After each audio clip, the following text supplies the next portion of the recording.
Bonjour, bienvenue sur Téléorus. Aujourd'hui, nous allons parler du SIV et de SAT et plus généralement des significations dématérialisées qui sont un peu une remise en question de la façon dont vous travaillez. On en est conscient, donc c'est pour ça que on va un peu parler de tout ça. Donc, je commence par le SIV puisque le SIV, en fait, c'est le plus ancien EDI dématérialisé, acte de saisie dématérialisé plutôt, et alors, le SIV, c'est très particulier puisqu'en fait, vous n'envoyez pas d'acte et vous n'envoyez qu'un fichier.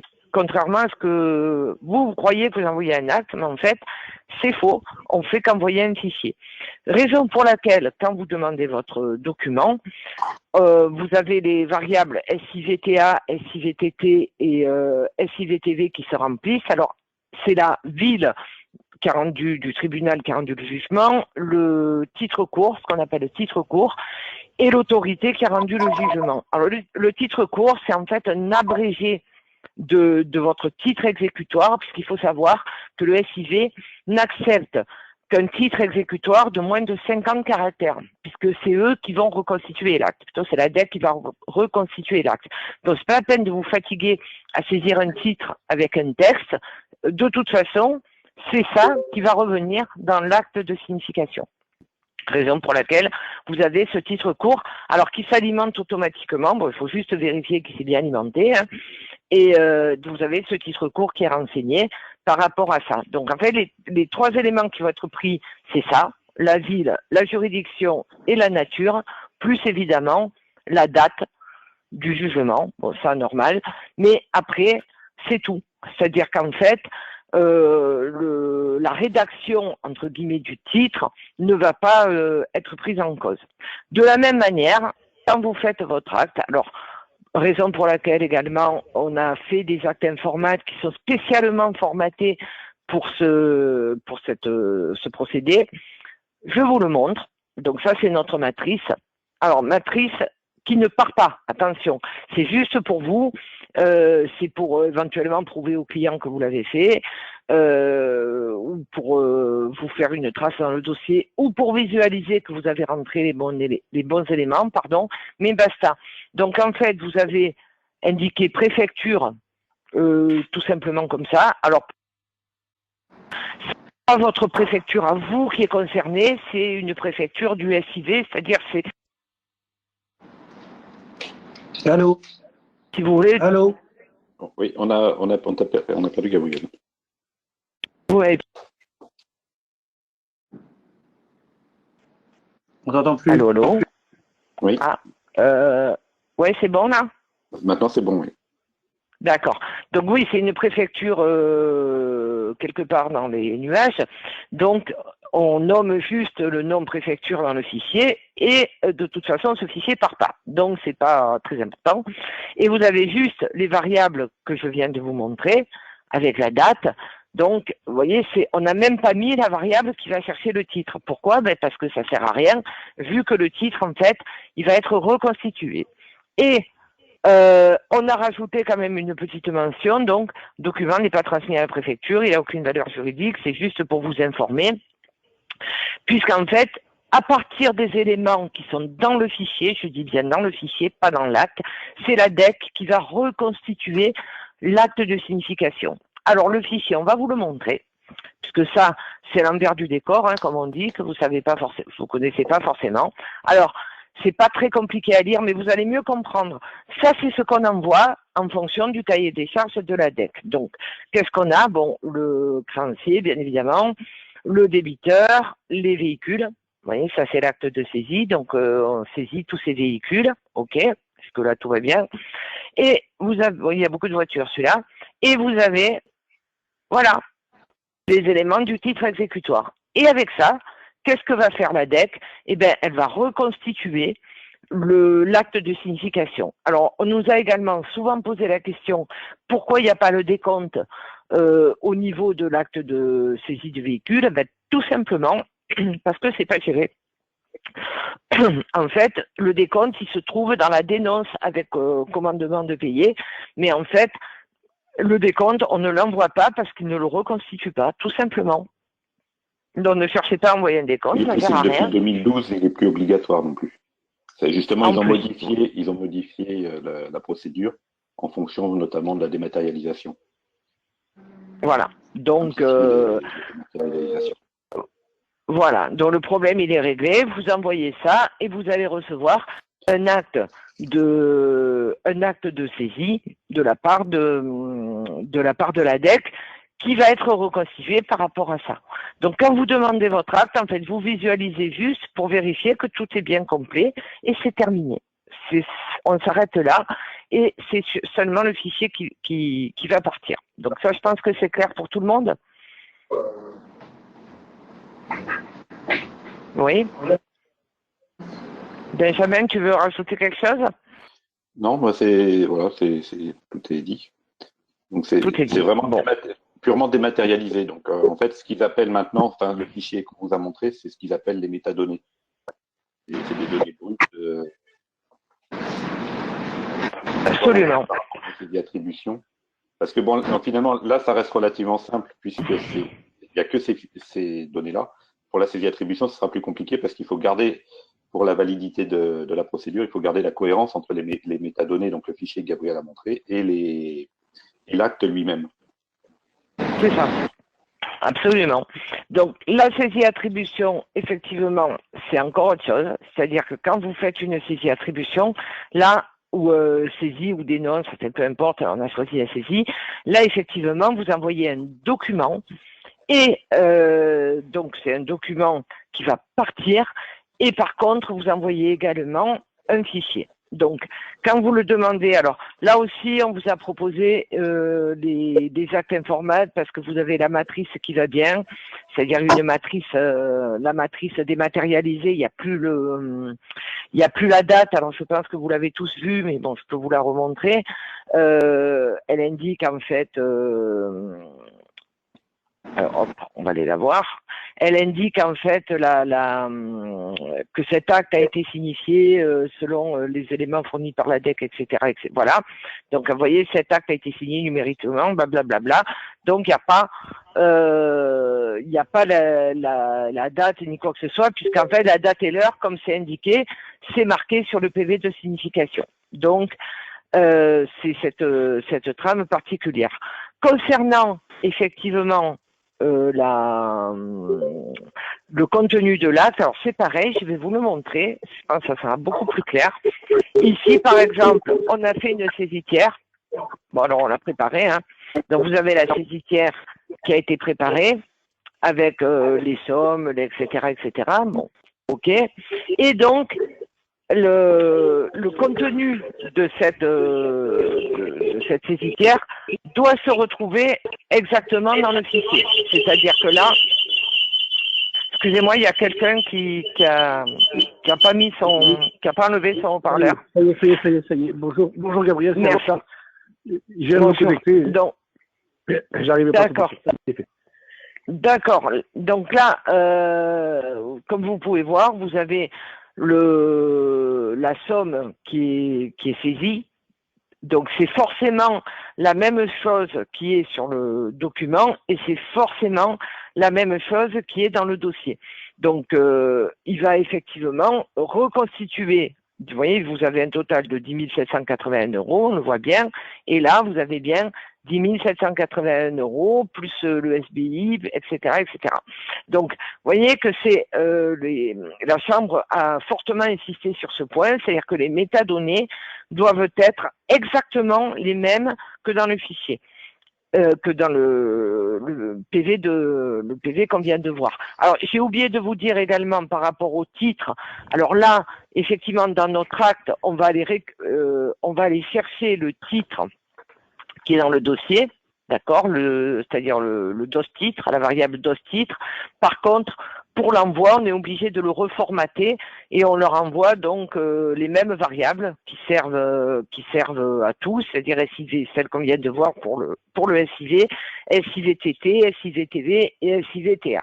Mais concernant dans le contenu du fichier, vous avez très exactement c'est à partir de là en fait que la banque va bloquer les sommes. Alors il faut savoir que actuellement les banques, vous le savez peut-être pas, ces fichiers-là, en fait, c'est ceux-là qui servent de référence pour la saisie. C'est-à-dire qu'en fait, dans pas mal de banques maintenant, ce n'est plus des humains qui lisent vos actes, mais ce sont des petits robots en fait qui analysent le fichier, pas l'acte, le fichier, et qui vont bloquer les sommes en fonction de ce que vous avez envoyé dans le fichier.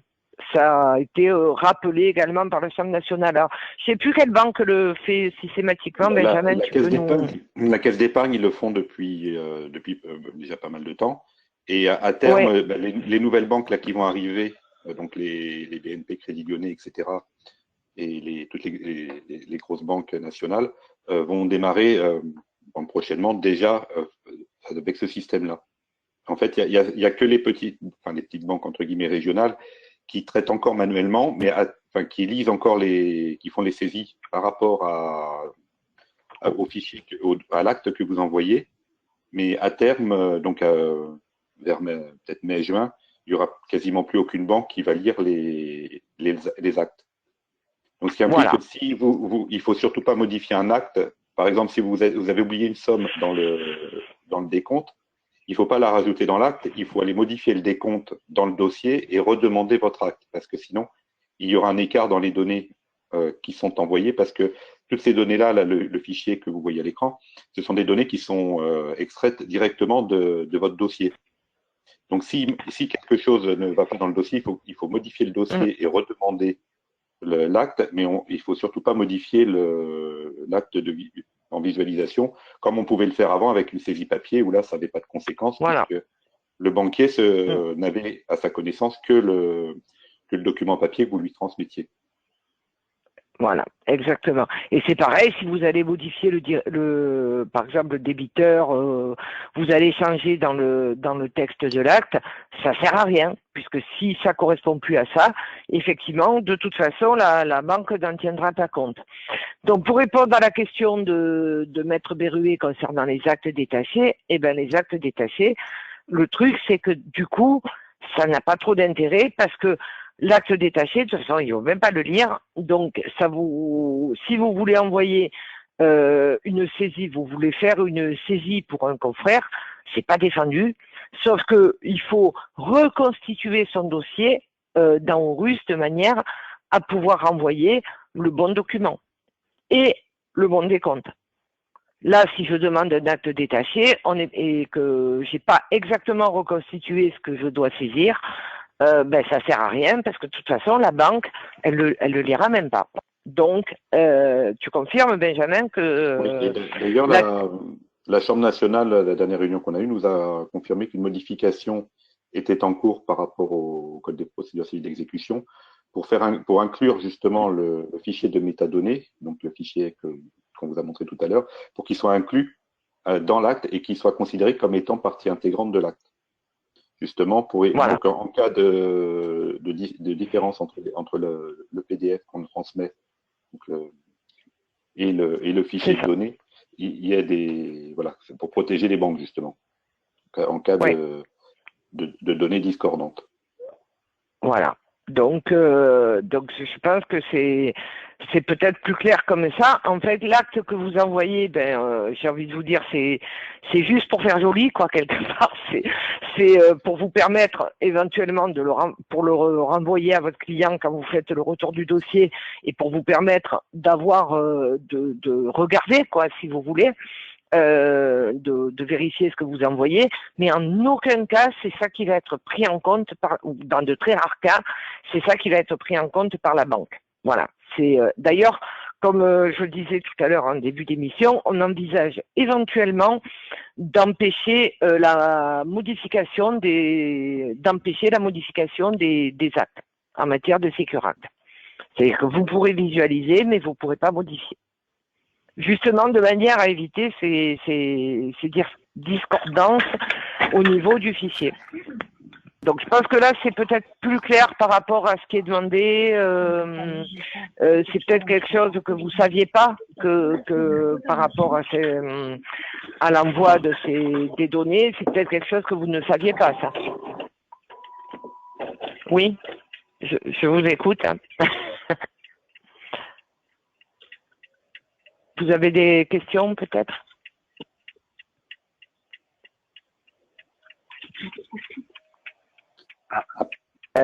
Après, oui, il y a, par contre, c'est quand vous avez le retour, vous recevez l'acte qui revient de la DEC, donc qui a été signifié à la banque.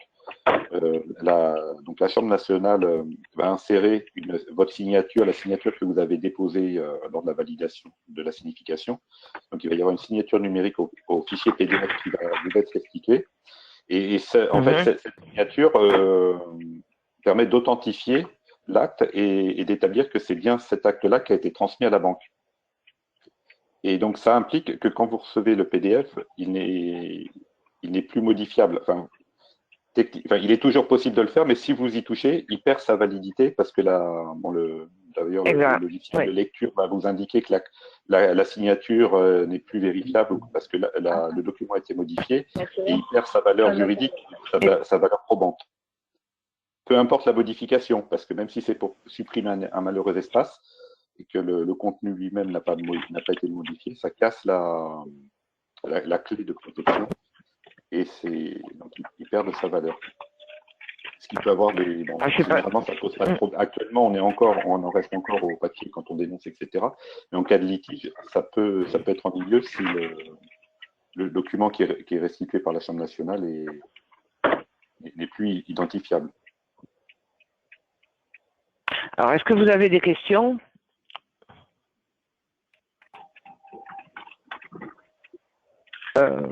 L'étude de Maître Weiss, je ne sais pas, Richard? Non, moi j'ai loupé le début, alors je ferai un rattrapage après. Le début, on parlait du SIV en fait.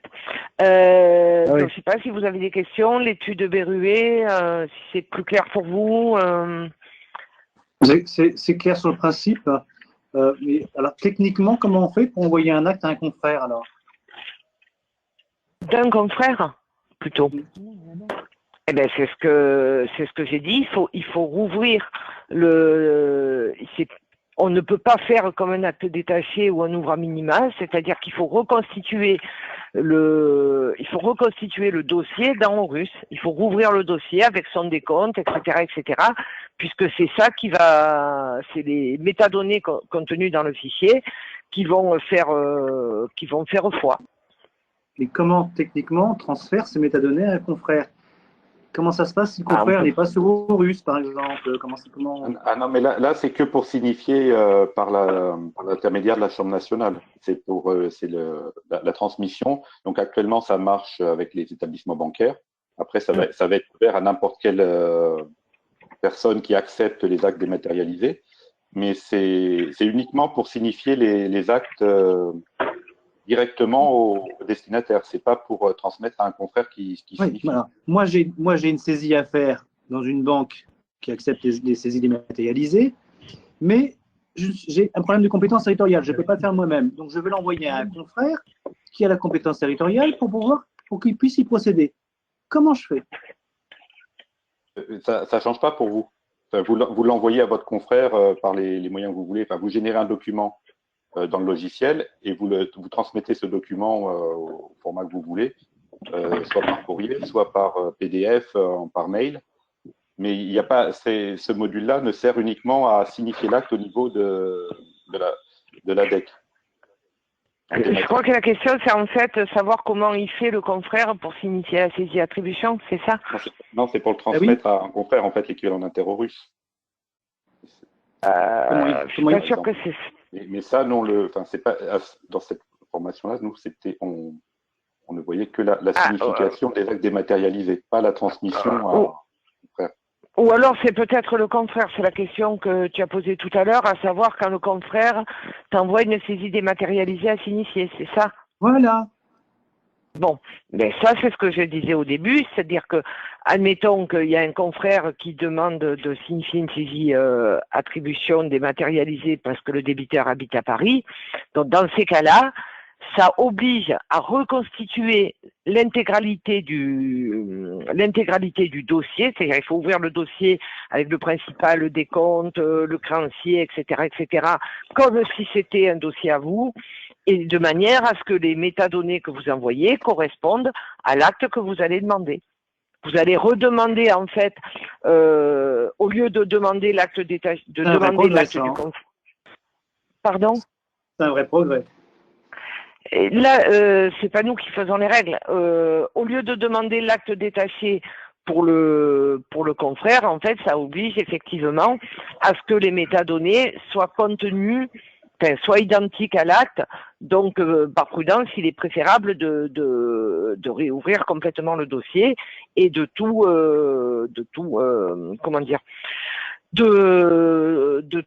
tout refaire de manière à ce que ça corresponde au décompte du confrère et que de ne pas envoyer n'importe quoi dans les métadonnées. On est d'accord, Benjamin? Après, c'est surtout là, par exemple, c'est surtout le montant global de la créance qui est important. Oui. On n'est pas obligé de, s'il y a, par exemple, c'est des loyers impayés il y a 2 ans de ligne de loyer, on n'est pas obligé dans le logiciel de refaire, de saisir 10 lignes de loyer impayé. Tout à fait.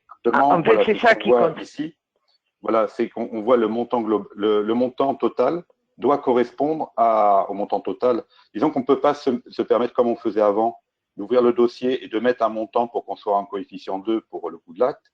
Il faut mettre le montant réel de l'acte. Le montant réel qui est réclamé par le confrère. Voilà. Mais après, il faut que ce que vous envoyez. Après, quand on dénonce. Que ce que vous envoyez, ça corresponde ici. À ça, pardon. Après, quand on fait la dénonciation de l'acte de saisie, si le débiteur n'est pas en mesure de voir à quoi correspondent les sommes qui ont été bloquées à la banque, il y a un vrai problème de responsabilité. Si, parce qu'elles y seront. En fait, vous allez envoyer le PDF rédigé par votre confrère. Donc, ce sera la même somme que celle que vous avez mis dans le logiciel. Donc, en fait, la dénonciation, ce sera vous allez transmettre l'acte qu'a rédigé votre confrère. Il y aura numériquement lors de la saisie. Ça, Benjamin, pour envoyer l'acte du confrère, le truc, c'est que au niveau de la prise de décision, tu vas être obligé là, de... C'est dans la prochaine mise à jour. Ouais. On va pouvoir envoyer dans n'importe quel acte dématérialisé, on va pouvoir y lier le document qu'on veut. Parce que là, actuellement, il faudrait... c'est pour ça que je vous ai dit, il vaut mieux reconstituer à minima le truc, parce que là, effectivement, ça vous obligerait à prendre celui-ci, le visualiser et coller l'acte du confrère dedans, avec tous les risques d'erreur que ça peut comporter. C'est pas quelque chose... Alors, dans le cahier des charges de Securact, c'est effectivement un truc qui a dû être un petit peu zappé. Je pense que ils n'y ont pas pensé. C'est peut-être quelque chose qui n'a pas... Enfin, je pense que ça n'a pas été trop... ils n'ont pas vraiment... C'est le confrère qui fait sa saisie lui-même, puisque si c'est lui qui a la compétence, vu que c'est dématérialisé, il peut, soit depuis son logiciel, soit depuis le site de la DEC, il peut signifier lui-même la saisie. Ça dépend si le débiteur a changé de domicile. Après, ça dépend s'il y a du pilotage ou pas, mais enfin, ça devient plus rare de transmettre à un confrère pour faire la saisie. Oui, ça peut arriver, Benjamin, dans le cas où, par exemple, il y a un huissier qui est à Marseille et le débiteur est à Paris. Oui. Mais disons que dans la prochaine mise à jour, qui est en train des tests sont finis. Ça, effectivement, on pourra intégrer plus facilement